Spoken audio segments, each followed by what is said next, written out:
भारत की मृदा मृदा भूमि के ऊपर पाई जाने वाली दानेदार परत जिनका निर्माण मूल रूप से चट्टानों विखंडित होने, इसमें वनस्पति एवं जीवों के सड़ने गलने, जलवायु की क्रिया में निर्मित अम्लीय पदार्थों को से लाखों वर्ष लग जाते हैं, बाद में मृदा का रूप ले लेती है। इसका निर्माण चट्टानों की घिसावट से होती है। इसमें अत्यधिक समय लगता है। मिट्टी के अध्ययन विज्ञान को ही क्या कहते हैं? मिट्टी के अध्ययन के विज्ञान को कहते हैं, इसे पेडोलॉजी कहते हैं। मिट्टी के अध्ययन के विज्ञान को कहते हैं पेडोलॉजी। मिट्टी के अध्ययन के विज्ञान को कहते हैं पेडोलॉजी। मिट्टी के 5 परत होते हैं। मिट्टी के 5 परत होते हैं। इन पांचों परतों को मिलने पर मृदा परिच्छेद बन जाता है। इसमें एक में हो गया होरिजोन जीरो, होरिजोन मतलब जीरो। इसमें ह्यूमस रहता है। यह मिट्टी का सबसे ऊपरी भाग होता है। इसमें सर्वाधिक मात्रा में कार्बनिक पदार्थ तथा खाद पाए जाते हैं। कार्बनिक पदार्थ और खाद पाए जाते हैं होरिजोन जीरो में। इसमें ह्यूमस की मात्रा भी पाई जाती है। यह जंगलों की मृदा में अधिक होती है। होरिजोन ए मृदा 5 प्रकार के, एक हो गया होरिजोन जीरो, होरिजोन ए। इसे ऊपरी मृदा कहते हैं। छोटे पौधों का जड़ होरिजोन ए तक ही जाता है। यह बहुत ही उपजाऊ होता है। इसमें कीड़े मकोड़े और चूहे रहते हैं। अगर कीड़े मकोड़े चूहे रहते हैं तो होरिजोन वन में कीड़े मकोड़े और ह्यूमस की मात्रा सबसे ज़्यादा रहता है होरिजोन एक में। होरिजोन बी बड़े पेड़ पौधों की जड़ होरिजोन बी तक ही जाता है। होरिजोन सी जो खेत के लिए अच्छी नहीं होती है, होरिजोन सी। और होरिजोन आर यहाँ केवल पत्थर पाए जाते हैं। होरिजोन आर यहाँ केवल पत्थर पाए जाते हैं। भूगोल के अनुसार जो तो मिट्टी के प्रकार भूगोल के अनुसार मिट्टी को 2 भागों में बांटते हैं, स्थानबद्ध मिट्टी और स्थानांतरित मिट्टी। स्थानबद्ध मिट्टी और स्थानांतरित मिट्टी 2 भागों में। और स्थानबद्ध मिट्टी किसे कहते हैं? वैसी मिट्टी जो अपने बनने वाले स्थान पर ही रुक जाती है, उसे स्थानबद्ध मिट्टी कहते हैं। इसे वैसी मिट्टी जो एक स्थान से दूसरे स्थान नहीं जाता है, उसी को स्थानबद्ध मिट्टी कहते हैं। जैसे में आ गया काली मिट्टी, लाल मिट्टी, लेटेराइट मिट्टी। काली मिट्टी, लाल मिट्टी, लेटेराइट मिट्टी। काली मिट्टी, लाल मिट्टी और लेटेराइट मिट्टी। मिट्टी के अध्ययन को कहते हैं पेडोलॉजी। और मिट्टी को 5 परतों में बांटा गया है। Horizon A zero, horizon A, horizon B, horizon C, horizon R में बांटा गया है। भूगोल के अनुसार मिट्टी को 2 भागों में बांटते हैं, स्थानबद्ध मिट्टी और स्थानांतरित मिट्टी। स्थानबद्ध मिट्टी, स्थानांतरित मिट्टी। और स्थानबद्ध मिट्टी में मिट्टी स्थानांतरित नहीं होता है, उसे स्थानबद्ध मिट्टी कहते हैं। इसे बोले काली मिट्टी, लेटेराइट मिट्टी, लाल मिट्टी। स्थानांतरित मिट्टी वैसी मिट्टी जो अपने बनने वाले स्थान को छोड़कर वायु जल के रूप में दूसरे स्थान पर चली जाती है। एक स्थान से दूसरे स्थान चली जाती है, उसी को कहते हैं स्थानांतरित मिट्टी। Indian council for agriculture research ICAR, भारतीय कृषि अनुसंधान परिषद ने भारत की मिट्टी को 8 भागों में विभाजित किया था। भारतीय कृषि अनुसंधान परिषद ने भारत की मिट्टी को 8 भागों में विभाजित किया है। कौन कौन मिट्टी? भारत की मिट्टियाँ: जलोढ़ मिट्टी, काली मिट्टी, लाल मिट्टी, लेटेराइट मिट्टी, पर्वतीय मिट्टी, दलहनी मिट्टी, मरुस्थलीय मिट्टी, लवणीय मिट्टी। अब जलोढ़ मिट्टी एक में जलोढ़ मिट्टी इसे दोमट मिट्टी भी और कचरी मिट्टी कहते हैं। जलोढ़ मिट्टी नदी द्वारा पहाड़ी क्षेत्र से लाकर मैदानी क्षेत्रों में बिछा दी जाती है। जलोढ़ मिट्टी भारत में पाई जाने वाले सर्वाधिक उपजाऊ मिट्टी है। 43% क्षेत्र पर पाए जाते हैं। नदी वाले क्षेत्र में देखी जाती है। इसका विस्तार उत्तर भारत में है। यह जलोढ़ में बहुत कम मात्रा में बालू हो तो उसे कॉप कहते हैं। अगर जलोढ़ मिट्टी में कम मात्रा में बालू रहते हैं तो उसे हम कॉप मिट्टी कहते हैं। कॉप मिट्टी जब जलोढ़ में अधिक मात्रा में बालू रहते हैं तो उसे हम दोमट कहते हैं। ये मिट्टी धान की खेती के लिए काफ़ी अच्छी मानी जाती है तथा गेहूँ, मक्का, तिलहन, आलू की खेती उपजाई जाती है। दोमट मिट्टी जिसे बाढ़ आ गया, बाढ़ में जो चारों तरफ मिट्टी बिछ जाता है उसी को कहते हैं दोमट मिट्टी या तो कचरी मिट्टी। इसमें ह्यूमस की मात्रा ज़्यादा होती है और इसमें उपजाऊ भी होती है। उत्तर भारत में पाया जाता है। क्षेत्र में भारत के संपूर्ण उत्तरी मैदान के तटीय मैदान में पाया जाता है ज़्यादा। प्रचुर मात्रा में इसमें चूना पत्थर, पोटेशियम प्रचुर मात्रा में पाया जाता है। चूना पत्थर, पोटेशियम प्रचुर मात्रा में पाया जाता है। कमी नाइट्रोजन, फास्फोरस, ह्यूमस की इसमें कमी होती है। नाइट्रोजन, फास्फोरस और ह्यूमस की कमी होती है। नाइट्रोजन, फास्फोरस और ह्यूमस की कमी होती है। काली मिट्टी, दूसरा में काली मिट्टी इसका निर्माण जो था विशाल चट्टानों के टूटने फूटने से होता है। काली मिट्टी का निर्माण विशाल चट्टान के टूटने फूटने से होता है। इसे लावा निर्मित मिट्टी भी कहते हैं। इसमें सर्वाधिक मात्रा में ह्यूमस होता है। इस मिट्टी में सबसे ज़्यादा जल सोखती है। सबसे ज़्यादा जल सोखती है कौन मिट्टी? तो काली मिट्टी। काली मिट्टी को रेगुर मिट्टी, कपास की मिट्टी और लावा निर्मित मिट्टी भी कहते हैं। इस मिट्टी का रंग काला होता है किसके कारण से? टिटेनी फेरस मैग्नेटाइट की उपस्थिति के कारण से। यह कपास तथा गन्ना के उत्पादन के लिए अच्छी होती है। यह कपास और गन्ना के लिए उत्पादन के लिए अच्छी होती है। यह ज्वालामुखी से घिस घिस कर यह मिट्टी बनता है। यह मध्य प्रदेश, गुजरात और उत्तरी कर्नाटक में प्रायद्वीपीय भारत में पाया जाता है। प्रायद्वीपीय भारत में काली मिट्टी सबसे ज़्यादा पाई जाती है। काली मिट्टी का सबसे ज़्यादा विस्तार कहाँ है? महाराष्ट्र में देखने को मिलती है। सबसे ज़्यादा काली मिट्टी महाराष्ट्र में। कपास की खेती कहाँ होती है? महाराष्ट्र में। सबसे ज़्यादा पानी सूखती है महाराष्ट्र में, सबसे ज़्यादा पानी सूखता है काली मिट्टी। इसके कारण तो टिटेनी फेरस मैग्नेटाइट के कारण काला होता है काला मिट्टी। इसे रेगुर मिट्टी भी कहते हैं। इस मिट्टी में सर्वाधिक मात्रा में ह्यूमस होता है।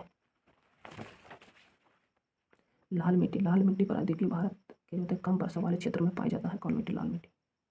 इस मिट्टी का रंग लाल फेरिस ऑक्साइड की उपस्थिति के कारण होता है। इसमें खनिज अधिक पाए जाते हैं। इस मिट्टी में लोहा और सिलिका की अधिकता होती है।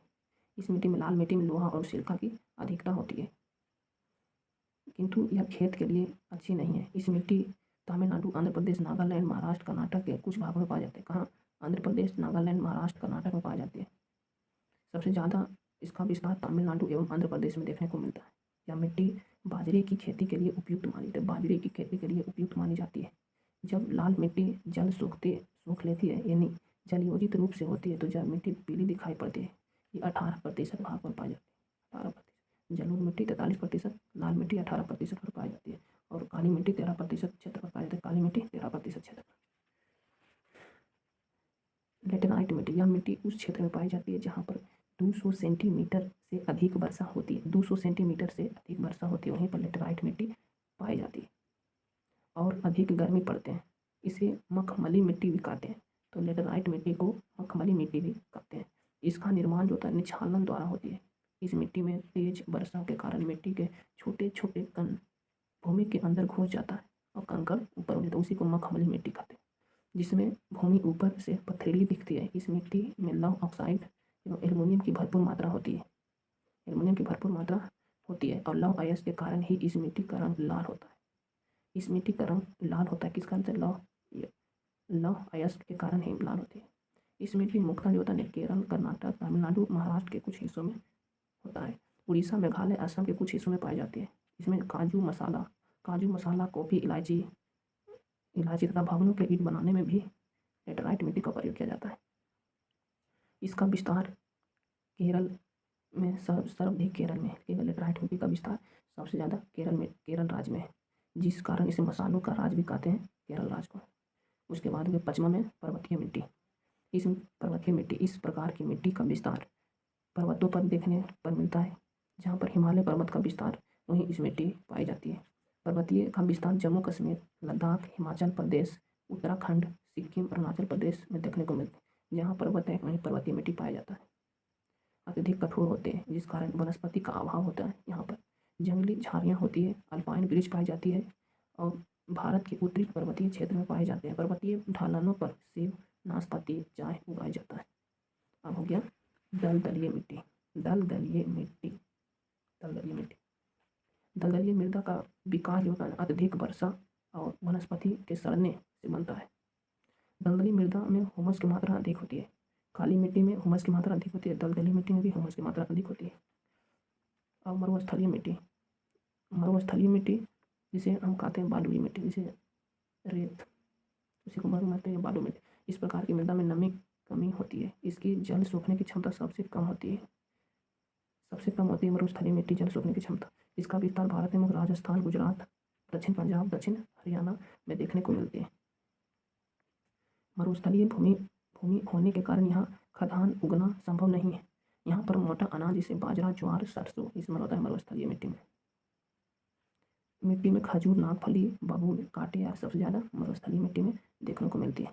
लवणीय मृदा, जब मिट्टी के प्रकृति क्षारीय होती है तो उसमें नमक की मात्रा बढ़ जाती है। जब क्षारीय होते हैं ऑलरेडी नमक की मात्रा बढ़ जाती है तो उसे हम लवणीय मिट्टी कहते हैं। लवणीय मृदा को रेह कलर उस पर मिट्टी के नाम से भी जाना जाता है।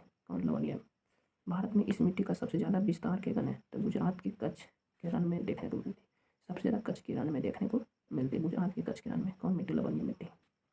मुख्यतः फसल उगाने के लिए भूमि को जो है फास्फोरस जो है 6 से 7.5 के मध्य होने चाहिए। पीएच मान 6 से 7.7 के बाद pH मान हो चाहे भूमि का होना चाहिए। अम्लीय मृदा, अब अम्लीय मृदा यह खेती के लिए अच्छी नहीं होती है। मिट्टी में अम्लता को कम करने के लिए क्या डालते हैं? चूना डालते हैं। मिट्टी में अम्लता को कम करने के लिए चूना डालते हैं, क्षारता को कम करने के लिए जिप्सम डालते हैं। क्षारता को कम करने के लिए जिप्सम डालते हैं। क्षारीय मृदा यह भी खेत के लिए अच्छी नहीं होती है। मिट्टी में क्षारता को कम करने के लिए जिप्सम का प्रयोग करते हैं। जिप्सम का प्रयोग कहाँ करते हैं? जब क्षारता बढ़ जाती है तब घटाने के लिए जिप्सम का प्रयोग करते हैं, और अम्लता को बढ़ जाती है तब, तो उसे हम चूना डालकर कम कर सकते हैं। चूना डालकर क्या कर सकते हैं? हम कम कर सकते हैं। भारत जो होता है, भारत नाइट्रोजनी उर्वरक पर आत्मनिर्भर है। भारत नाइट्रोजनी उर्वरक पर आत्मनिर्भर है। यूरिया में 46% नाइट्रोजन पाया जाता है। यूरिया में 46% नाइट्रोजन पाया जाता है। फास्फेट उर्वरक की प्राप्ति जो होता है जानवरों की हड्डी से होती है। जितना भी सल्फेट हरा बाहर यूरिया बनता है जानवर के हड्डी से। इसकी पूर्ति के लिए सुपर फास्फेट का छिड़काव किया जाता है। बीज बोते समय फास्फेट की अधिक आवश्यकता होती है। जब हम बीज बोते हैं तो फास्फेट की अधिक आवश्यकता होती है।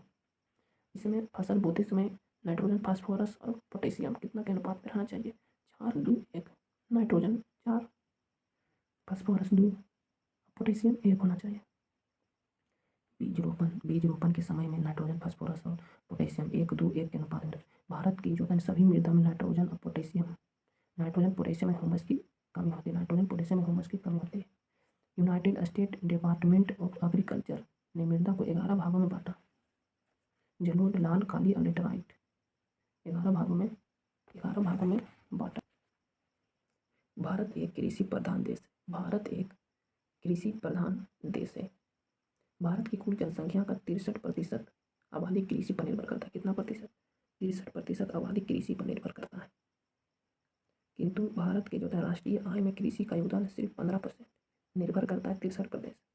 लेकिन मात्र योगदान है आय के लिए कितना? 15%। हमारे यहाँ कृषि में पैदावार कम होता है, जिसका मुख्य कारण है खेत का छोटा होना। हमारे यहाँ कृषि व्यापारिक ना होकर जीवन निर्वाहन कृषि होता है। भारत में जीवन निर्वाहन कृषि होता है। कृषि कई प्रकार की होती है। जीवन निर्वाहन कृषि, भारत की खेती द्विसदन। भारत की कृषि जीवन निर्वाहन कृषि। मिश्रित कृषि कई प्रकार के होते हैं। एक में होता है जीवन निर्वाहन कृषि। जीवन निर्वाहन, भारत सिर्फ जीवन निर्वाहन कृषि है। दूसरा हो गया मिश्रित कृषि। मिश्रित कृषि में क्या है? कम जगह में ज़्यादा मुनाफा कमाने के लिए मिश्रित कृषि की जाती है। इसमें कृषि और पशुपालन दोनों साथ साथ करते हैं। मतलब मिश्रित कृषि में पशुपालन और कृषि दोनों साथ साथ करते हैं तो फायदा ज़्यादा होता है, इसलिए मिश्रित कृषि करते हैं। एवं द्विफसल कृषि, तीसरा में द्विफसल कृषि। इस फसल की कई कृषि में दो फसल एक साथ उगाए जाते हैं, और एक ही जड़ कम गहरा और दूसरी जड़ ज़्यादा गहरा। एक कम पानी सोखता है, दूसरा ज़्यादा पानी सोखता है, तो इसे कहते हैं द्विफसली कृषि इसे कहते हैं। और 4 में होता है डी फार्मिंग, ड्रॉपिंग कृषि, इसे फार्मिंग कहते हैं, ड्रॉप। इसका प्रयोग जो होता है खेतों, फूलों की खेती के लिए किया जाता है। इसमें फुहारों वाली सिंचाई का प्रयोग किया जाता है, इसे फार्मिंग कहते हैं।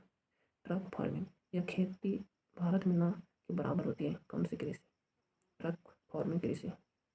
हमारे यहाँ अलग अलग मौसम में अलग अलग फसल उगाए जाते हैं। हमारे यहाँ की कृषि पूरी तरह मानसून पर निर्भर है, पूरी तरह मानसून पर। भारत में फसलों की वर्गीकरण, भारत में मुख्यतः 3 फसलें उगाई जाती है। एक में होता है जायद फसल। यह फसल मार्च में बोआ जाता है, मतलब होली में बोआ जाता है। इसे मुख्य रूप से सब्जी, गर्मी में समय में क्या हो जाता है? तरबूज, खीरा, ककड़ी, इसमें होली में बोआ जाता है। बहुत जल्दी समय में लग जाता है। मई में इस फसल को काट लिया जाता है। तो ये मार्च, अप्रैल, मई 2 महीना में काट लिया जाता है। इस फसल को काट लिया जाता है, बहुत तेज़ी से बढ़ता है। जायद फसल में कौन आ गया? खीरा, ककड़ी, तरबूज, सब्जी आ गया। खरीफ फसल इसे जुलाई के महीने में बोआ जाता है। इस फसल को पानी की ज़्यादा ज़रूरत नहीं होती है। इसमें मुख्य रूप से चावल, ज्वार, बाजरा, मक्का उगाते हैं। खरीफ फसल, चावल हो गया खरीफ फसल। इसे मानसूनी फसल भी कहते हैं। खरीफ फसल को मानसूनी फसल भी कहते हैं। इसमें कटाई जो होता है अक्टूबर नवंबर में की जाती है। अक्टूबर नवंबर में की जाती है। रबी फसल, ये फसल ठंडी के दिन में किया जाता है। ठंड के दिन मतलब क्या हो गया? नवंबर में बोए जाते हैं। इसमें पानी की आवश्यकता बहुत ही कम होती है। इसकी कटाई मार्च में की जाती है। इसमें देखिए गेहूँ, अभी गेहूँ के समय, गेहूँ जय, सरसों, शुष्क समय हो गया अभी, चना, मटर, इसमें धान कटता है उसके बाद लगता है अलसी, तीसी। प्रमुख खाद्य फसल होता है। नगदी फसल क्या है? नगदी फसल वैसा फसल जो पैसा कमाने के लिए बोआ जाए उसे हम नगदी फसल कहते हैं। पैसा कमाने के लिए किया जाए ना उसे हम नगदी फसल कहते हैं। जैसे गन्ना नगदी फसल है। गन्ना का जन्म भारत में हुआ है। गन्ना का जन्म भारत में, गन्ना उत्पादन में भारत ब्राज़ील के बाद दूसरा स्थान है भारत। गन्ना उत्पादन में भारत ब्राज़ील के बाद दूसरा स्थान है, जबकि खपत की दृष्टि से भारत प्रथम स्थान है। सबसे ज़्यादा खपत होता है भारत में, लेकिन सबसे ज़्यादा उगाया जाता है कहाँ? तो ब्राज़ील में। हमारे यहाँ विश्व का लगभग 40% गन्ना उत्पादित होता है। गन्ना की फसल तैयार होने में 1 साल लग जाता है। उत्तर प्रदेश गन्ना उत्पादन में अग्रणी राज्य में कहेगा अग्रणी है।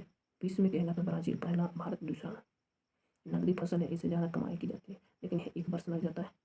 उत्तर प्रदेश अकेले देश ही में 45% गन्ना उत्पादन होता है। तो उत्तर प्रदेश में कितना प्रतिशत? 45% गन्ना उत्पादन होता है। उत्तर प्रदेश के बाद महाराष्ट्र दूसरे स्थान पर। एक प्रदेश उत्तर प्रदेश, दूसरा महाराष्ट्र। सर्वाधिक चीनी मिल उत्तर प्रदेश में, जबकि चीनी उत्पादन पहला राज्य महाराष्ट्र। चाय पूरे विश्व में चाय सर्वाधिक उत्पादन चीन और सर्वाधिक उपभोक्ता भारत में। सर्वाधिक उपजाया जाता है चीन में और सबसे अधिक पिया जाता है कहाँ? भारत में। भारत में सर्वाधिक चाय का उत्पादन असम में होता है, जबकि दूसरा स्थान पश्चिम बंगाल में। चाय की प्राप्ति पत्ती से होता है, पत्ती से। चाय की प्राप्ति पत्ती से होता है। चाय की प्राप्ति पत्ती से होता है। चाय में थीन पाया जाता है। थीन पाया जाता है चाय में। ये थकान को दूर कर देता है। थीन पाया जाता है जिस कारण थकान को दूर कर देता है। चाय सबसे ज़्यादा निर्यात श्रीलंका करता है। श्रीलंका करता है चाय। कहवा भारत में सबसे ज़्यादा कर्नाटक में पाया जाता है। कहवा कॉफ़ी की प्राप्ति बीज से होती है, इसमें कैफीन पाया जाता है जो नींद को भगा देता है। कॉफ़ी में कैफीन पाया जाता है जो नींद को भगा देता है। कपास की प्राप्ति बीज से होता है। कई पूछता है कपास की प्राप्ति कहाँ से होता है? तो बीज से होता है। इसे कच्चे माल के रूप में सूती वस्त्र उद्योग में प्रयोग किया जाता है। पूरे भारत में कपास का सर्वाधिक उत्पादन गुजरात करता है, जबकि दूसरा स्थान महाराष्ट्र। गुजरात सबसे ज़्यादा, दूसरा महाराष्ट्र। कपास के उत्पादन में 200 दिन फूल का लगाना आवश्यक है। कपास को वाइट फाइबर भी कहते हैं। कपास को वाइट फाइबर भी कहते हैं, जूट जिसे कहते हैं पटसन। ये पौधों के तना से प्राप्त होता है। इसके तने को पानी में भिगोकर इसके छाल को निकाल कर छोड़ दिया। इसे गोल्डन फाइबर भी कहते हैं, जूट। पश्चिम बंगाल उत्पादन में अग्रणी राज्य कहाँ? तो पश्चिम बंगाल उत्पादन में अग्रणी राज्य हो गया।